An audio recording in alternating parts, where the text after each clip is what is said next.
अमित शाह का स्पीकर को लेटर, कहा चर्चा के लिए समय तय करें। गृह मंत्री अमित शाह ने लोकसभा स्पीकर ओम बिरला से नीट पेपर लीक पर छात्रों के प्रदर्शन के मुद्दे पर चर्चा के लिए समय तय करने की मांग की। उन्होंने कहा कि मैं तय समय के दौरान सदन में मौजूद रहूंगा और विपक्ष की ओर से उठाए गए सभी सवालों का जवाब देने के लिए भी तैयार हूं। इस पर राहुल गांधी ने कहा, हमें उनका लेक्चर नहीं सुनना, पहले यह बताएं कि जंतर मंतर पर छात्रों पर गोलियां किसने चलवाई। उन्होंने आदेश नहीं दिया तो वे इस्तीफा दें।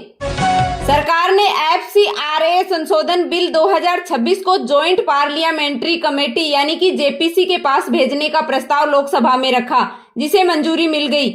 समिति में लोकसभा के 21 और राज्यसभा के 10 सदस्य होंगे। हाईकोर्ट जस्टिस वर्मा पर लगे आरोप साबित, संसद की जांच समिति ने जस्टिस यशवंत वर्मा के ऊपर लगे 3 आरोपों को सही पाया है। यह मामला 2025 में जस्टिस वर्मा के सरकारी आवास के स्टोर रूम से नकदी मिलने से जुड़ा है। पैनल की रिपोर्ट के मुताबिक स्टोर रूम से 500 रुपए के नोटों की काफी मात्रा मिली थी। सबूतों के साथ छेड़छाड़ भी की गई। जस्टिस वर्मा नकदी के स्रोत, मालिकाना हक या वहां मौजूद होने की संतोषजनक वजह नहीं बता सके। टाटा सन्स के चेयरमैन एन चंद्रशेखरन ने 12 अगस्त को इस्तीफा दिया। उनका इस्तीफा 18 अगस्त को होने वाली टाटा सन्स की AGM से ठीक पहले आया। हालांकि वे फरवरी 2027 तक पद पर बने रहेंगे। चंद्रशेखरन के तीसरे कार्यालय को लेकर टाटा ट्रस्ट के साथ सहमति नहीं बन पाई थी। नए कारोबार में भारी निवेश, उनके प्रदर्शन और टाटा सन्स के भविष्य को लेकर मतभेद इस फैसले की बड़ी वजह बने हैं। अभिजीत दीपके ने कहा, जंतर मंतर सीजन 2 जल्द आएगा। CJP के फाउंडर अभिजीत दीपके ने बुधवार को एक और प्रदर्शन जल्द शुरू करने का ऐलान किया। दीपके ने आरोप लगाया कि दिल्ली में अपने वॉलंटियर्स की बैठक के लिए हमें कोई भी हॉल किराए पर देने को तैयार नहीं था। सभी लोग कह रहे थे कि ऊपर से दबाव है। उन्होंने कहा, इन सबके पीछे बीजेपी का हाथ है। दिल्ली से पुणे जा रही स्पाइस जेट फ्लाइट में AC खराब होने से 150 यात्री परेशान हुए। केबिन का तापमान इतना बढ़ गया कि कुछ यात्रियों को सांस लेने में दिक्कत होने लगी।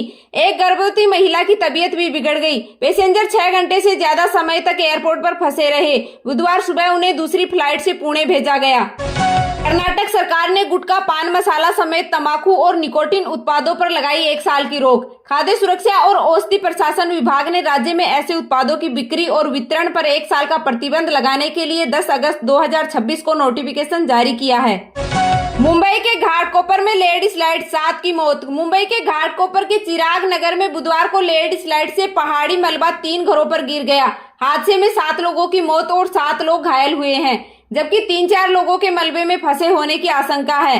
रेस्क्यू टीम मलबे में दबे लोगों को कैमरों से तलाश कर रही है। देश के मध्य और पूर्वी हिस्से में मानसून एक्टिव। मध्य प्रदेश, राजस्थान के कई इलाकों में लगातार तीसरे दिन भारी बारिश से हालात खराब हैं। भोपाल में 2 दिनों से 8.57 इंच बारिश हुई। करीब 200 मकानों में 2.5 फीट तक पानी भर गया। राजस्थान के खोकी बांध की दीवार टूटने से 300 बीघा फसल खराब हो गई। कोटा में दिल्ली मुंबई एक्सप्रेस वे की टनल के एक हिस्से में 2-3 फीट तक पानी भरा हुआ है। उत्तर प्रदेश में पिछले 2 दिनों से भारी बारिश हो रही है। इसके चलते नोएडा इंटरनेशनल एयरपोर्ट में पानी भर गया। काशी में 100 से ज्यादा छोटे मंदिर डूब गए। ओडिशा में बिजली गिरने से 2 महिलाओं की मौत हो गई। हिमाचल में तेज बारिश के कारण 313 सड़कें बंद हो गई। ट्रंप ने माना, ईरान के डर से प्लेन बदलना पड़ा। अमेरिकी राष्ट्रपति डोनाल्ड ट्रंप ने मान लिया कि उन्होंने पिछले महीने तुर्की के डर से प्लेन बदला था। वे ट्रक में छिपकर दूसरे विमान तक पहुंचे थे। उन्होंने कहा कि वे जिस प्लेन से NATO समिट में हिस्सा लेने गए थे, उस पर हमले का सबसे ज्यादा खतरा था। अमेरिकी राष्ट्रपति ट्रंप के व्यापार सलाहकार पीटर ने दावा किया कि भारत के रूस से तेल खरीदने की आलोचना करने के बाद भारतीयों ने सोशल मीडिया पर उन्हें गालियां दी। उसने कहा, अमेरिका में ऐसा नहीं होता। यूक्रेन की तरफ से मध्यस्थ बनेंगे पूर्व चीफ जस्टिस चंद्रचूड़। रूस ने भारत के पूर्व मुख्य न्यायाधीश DY चंद्रचूड़ को यूक्रेन के सरकारी बैंक से जुड़े एक अंतर्राष्ट्रीय निवेश विवाद में अपना मध्यस्थ बनाया। यह मामला यूक्रेन और रूस के बीच 1998 में हुए द्विपक्षीय निवेश समझौते के तहत चल रहा है। कोलंबिया भूकंप के 2 दिन बाद मलबे में एक नवजात बच्चे को जिंदा निकाला गया।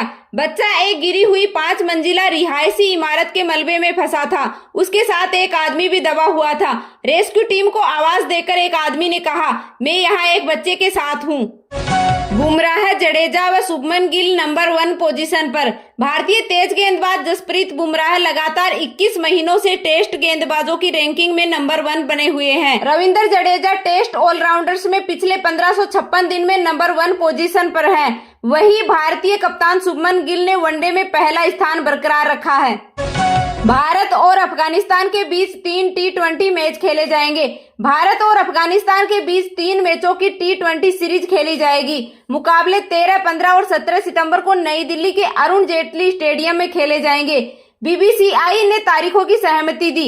इस सीरीज के साथ ही भारत के बांग्लादेश दौरे की संभावना लगभग खत्म हो गई है।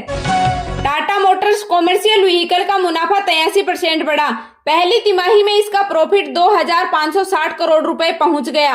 रेवेन्यू 19% बढ़कर 20,667 करोड़ रुपए पहुंच गया। कुल खर्च 13% बढ़ा है। खुदरा व खाने पीने के सामान की महंगाई बढ़ी। रिटेल महंगाई लगातार 7वें महीने बढ़ी। जुलाई में यह 4.45% रही। एक महीने पहले जून में यह 4.38% पर थी। वहीं खाने पीने के सामानों की महंगाई जुलाई में बढ़कर 5.52% पर पहुंच गई। जून में यह आंकड़ा 5.32% पर था। रिलेट महंगाई आरबीआई के 4% टारगेट से लगातार दूसरे महीने ऊपर दर्ज की गई है। सोना चांदी की कीमत में बढ़त। 24 कैरेट सोने का दाम 158 रुपए बढ़कर के 1,52,961 रुपए प्रति 10 ग्राम हो गया। वहीं चांदी का भाव करीब 2,35,000 रुपए प्रति किलोग्राम के आसपास है। अगस्त में सिर्फ 12 दिनों में ही सोना 10,000 और चांदी 16,000 रुपए महंगी हो चुकी है।